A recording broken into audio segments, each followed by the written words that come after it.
અમદાવાદની ગાંધી માર્કેટ એટલે લાઇટોનો ખજાનો. તો ચલો નવરાત્રિના ડેકોરની ખરીદી માટે ચૂલોવાળા સાથે આપણે જઈએ ગાંધી માર્કેટ.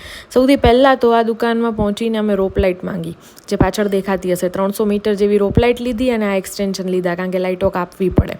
પછી આ દેખાયા દીવા. ગણેશ ચતુર્થી હતી એટલે એ દિવસે ઘણા બધા લોકો આ દીવાની ખરીદી માટે આવતા હતા.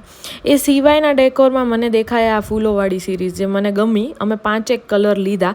300 ભાવ હતો, પણ એમને કંઈક 270 280 જેવું સેટ કરી આપ્યું હતું અમને. આ સિવાયના ફૂલો મને થોડા આર્ટિફિશિયલ લાગ્યા હતા.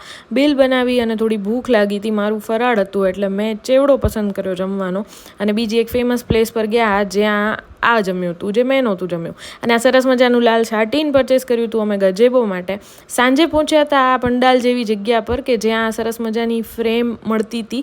ગણપતિ ભગવાનની પાછળ મૂકવા બધા પરચેસ કરતા હતા. મેં પણ પરચેસ કરી લીધી કે ભાઈ નવરાત્રિના ડેકોરમાં કામ આવશે. ખૂબ જ વરસાદ હતો એ દિવસે. તમારે ત્યાં કેવો વરસાદ છે મને કહેજો, આપણે મળીએ.